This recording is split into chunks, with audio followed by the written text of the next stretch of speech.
Welcome to Business Book Daily, where we pull one useful idea from one business book and turn it into something you can actually use. Today's book is Superforecasting by Tetlock and Dan Gardner. Tetlock is a psychologist and political scientist known for his research on expert judgment and forecasting. And Gardner is a journalist and author who writes about risk, decision-making, and human behavior. Before we get into the book, today's episode is sponsored by CommissionOnly.com. Want to sell more without adding fixed sales salaries? Many companies hire commission-only reps, experienced sellers who get paid only when they produce. Post your opportunity on CommissionOnly.com and get in front of motivated reps who are already looking for performance-based roles. That's CommissionOnly.com. Now back to super forecasting. The big idea is that better prediction is not magic, luck, or genius. It's a skill. You build it by thinking clearly, asking better questions, using evidence carefully, and changing your mind when the facts change. That sounds simple, but it's not how most people operate. Most people make predictions with too much confidence and too little structure. They say things like, "This will definitely work," or "That will never happen," even when the future is messy and uncertain. Super forecasting argues for a better way. Great forecasters don't pretend they can see the future. They make careful estimates, think in probabilities, test those estimates against reality, and update as new information comes in. This matters in business because almost every major decision is a prediction. Hiring is a prediction, pricing is a prediction, launching a product is a prediction, expanding into a new market is a prediction. Even your sales forecast is just a set of guesses dressed up in a spreadsheet and hoping nobody asks too many questions. The book's first useful lesson is to think in probabilities, not certainties. Instead of saying, "This launch will work," say, "I think there's a 65% chance this launch hits its target." That number forces clearer thinking. It shows how confident you really are, and it gives your team something to revisit later. The second lesson is to break big questions into smaller questions. A question like, "Will this market be good for us?" is too vague. Break it down. How fast is the market growing? How strong are the competitors? What would customers switch from? What problem are they trying to solve? What would make them trust us? Smaller questions lead to better answers because they expose the assumptions hiding inside the big decision. The third lesson is to update your beliefs when facts change.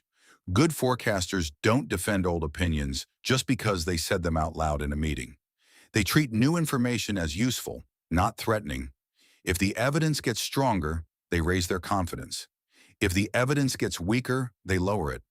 That sounds obvious until you've watched a team keep funding a bad idea because everyone is too proud to admit the early signs were wrong. The fourth lesson is to use the outside view before trusting your gut. Before you decide your project is special, look at similar projects first. How often did they succeed? How long did they take? What usually went wrong? This keeps planning grounded and helps prevent the classic business disease of assuming your version will somehow avoid every normal problem. The fifth lesson is to track predictions so you can improve. You can't get better at forecasting if you never check your score. Write down the prediction, the odds, the reason behind it, and the date you'll review the result. Over time, patterns appear. You'll see where you're too optimistic, too cautious, or missing important signals. So how do you apply this? Start by changing how your team talks about the future. Replace vague claims with probability-based thinking. When someone says this campaign will work, ask for a confidence level. Is that 55%, 75%, 90%? Then break major decisions into smaller forecast questions. Before a product launch, separately estimate customer demand, sales cycle length, churn risk, cost, and competitor response. This keeps one exciting idea from hiding 5 weak assumptions.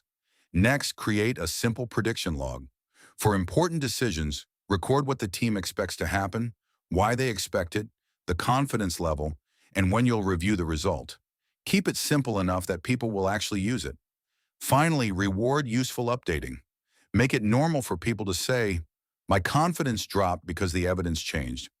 In a strong business, changing your mind for the right reason is not weakness. It's how you avoid expensive mistakes. Here are 3 insights worth sharing. First, the best leaders don't rely on sounding certain. They make better bets by thinking in probabilities, tracking evidence, and updating early. Second, a prediction without a confidence level is just a polished guess. Put a number on it, and you'll quickly see whether your strategy is built on evidence or ego. Third, great decision-making starts when teams stop asking who sounds right and start asking what would change their minds.